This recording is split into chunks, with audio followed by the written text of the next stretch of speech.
이 사람이 회피형이고 내가 이 사람을 구원하겠다. 안정형으로 만들겠다. 그냥 구원자 모드로 들어갑니다. 누가 누굴 구원합니까?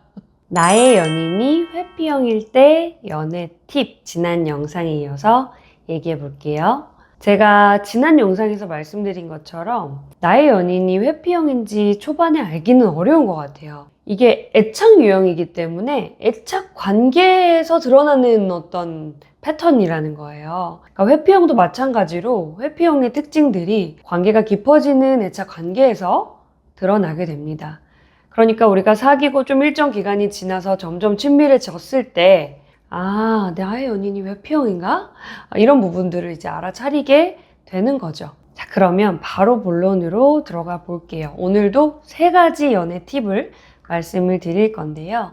먼저 첫 번째, 얘기가 된다고 기뻐서 끝장 보려고 하지 않기입니다. 자, 회피형은 갈등을 회피합니다. 왜냐하면 사실 갈등이 깊어지려면 꼭 필요한 과정이거든요. 서로 다른 두 사람이 만나서 갈등이 없다면 사실 그것은 표면적 관계일 수 있어요. 회피형은 이 가까워지는 것에 대한 두려움이 있기 때문에 갈등 자체를 회피하려고 할 거예요. 오늘따라 뭔가 내가 이렇게 어떤 얘기를 꺼냈더니 자기도 자기 얘기를 하는 거예요. 그러면 우리는 어떨까요? 너무 이제 기분이 기쁘죠.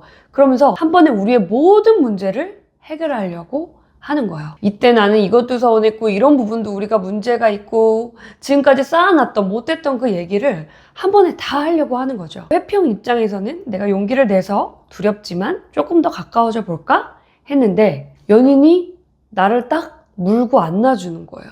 갑자기 확 숨이 막혀오는 그 느낌을 이제 경험하면서 다시 뒷걸음질을 칠 수가 있습니다. 이 얘가 딱 맞는지는 모르겠는데 자녀가 갑자기 오늘따라 말도 잘 듣고 막 공부도 잘하는 것 같으면 이때다 하고 잔소리를 이제 막 부모가 하잖아요. 너 이거 챙겨야 된다. 왜냐면 엄마가 살아보니까 이런 게 정말 중요하더라.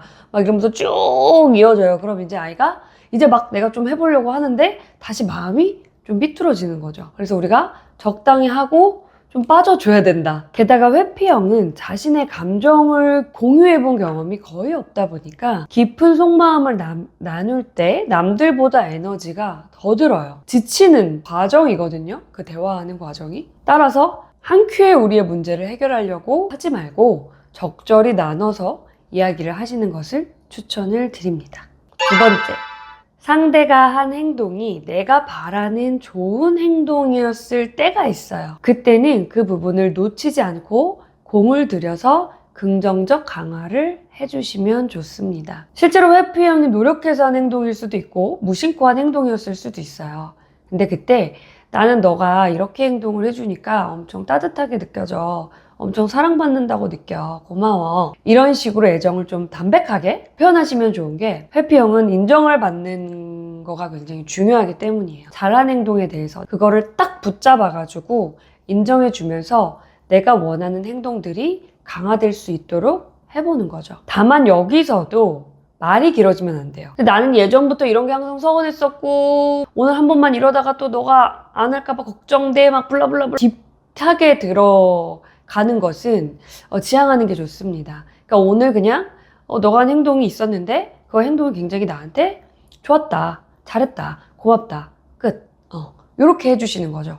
이거는 사실은 이제 회피형뿐만 아니라 제가 연애 심리 상담하면서 자주 느끼는데 그 사랑하는 사이에서 문제가 언제 발생하냐면요. 상대방이 이제 긍정적인 행동을 할 때가 있잖아요. 근데 그때 나는 이제 이만큼 쌓여있는 게 많기 때문에 그 긍정적인 행동에 대해서 깔끔하게 강화를 못 해주는 거예요. 비꼰다든지 과거 일을 불러와서 이야기를 하는 방식들을 이제 사용을 하게 돼요. 예를 들어서 그전까지 한 번도 안 이러더니 갑자기 왜 이래? 뭐 잘못 먹었어? 이런 식으로 이제 반응을 해버리면 상대방은 되게 애써서 본인이 하던 방식을 바꾼 건데 힘이 쭉 빠지는 거죠. 그리고 본인도 쌓여있는 부분이 당연히 관계에 있을 거기 때문에 그럼 나도 안 해 하면서 문이 다시 닫히게 돼요. 그러면 다시 예전의 관계 패턴으로 돌아가게 되는 거죠.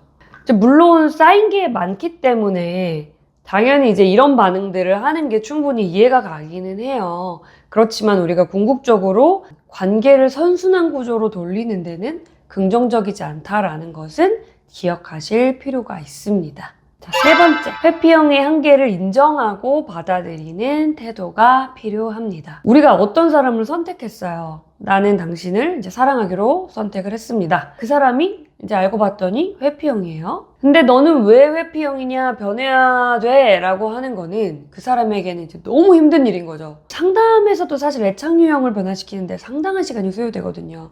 왜냐면 내가 생애 초기에 이제 형성된 행동 양식, 관계 양식은 뼛속에 각인이 돼 있기 때문에 변화하는데 상당한 시간이 필요합니다. 그런데 갑자기 이제 연인이라고 내가 너 변해, 이거 문제야, 너 회피형이야 이러는 거는 그 연인한테는 굉장히 부담스럽기도 하고 기분이 나쁘게도 느껴질 수가 있어요. 이 사람한테 안정적인 사랑을 주면서 그 사람이 결과적으로 천천히 안정형으로 변하는 것을 지향하는 거랑 그 사람을 변화시키려고 내가 이제 거기에 몰두해가지고 너 성격 뜯어 고쳐 요구하는 거는 완전히 다른 얘기라는 거죠. 그 시간에 나를 보는 게 더 빠르고 더 건강한 방식이라고 생각을 해요. 나 역시도 너무너무 부족한 인간이잖아요. 그 사람을 내가 선택했다면 어느 정도 그 사람의 특성을 인정하고 한계도 받아들이면서 만나는 게 필요하다는 거죠. 근데 보통 이렇게 생각하기보다는 어떤 생각을 많이 하시냐면요. 이 사람이 회피형이고 내가 이 사람을 구원하겠다. 안정형으로 만들겠다. 그냥 구원자 모드로 들어갑니다. 누가 누굴 구원합니까? 근데 그게 어렵잖아요. 엄청 힘들어하고 상처받으시고 회피형 입장에서도 그래요. 자꾸 나한테 잘못 있다고 변화하려고 하고 하니까 당연히 거리를 더 주게 되는 거죠. 이 사람을 어느 정도 받아들이든지 그럴 수 없다면 할 수 있는 데까지 노력해보고 관계를 정리하는 게 서로가 낫다라는 거죠. 사랑받고 안정감을 느끼고 싶은 욕구가 있는데 도저히 이 사람과의 관계에서는 충족이 안 된다. 그런데 난 그 욕구가 무조건 너무너무 내 인생에 중요하다. 그럼 그 사람을 바꾸려고 하기보다는 내가 원하는 욕구를 채워줄 수 있는 대상을 찾는 게 나도 그 사람도 덜 고통스러운 답이 될 거예요. 오늘도 함께 해주셔서 감사하고요. 다루었으면 하는 주제가 있다면 언제든지 댓글이나 메일로 보내주세요. 감사합니다.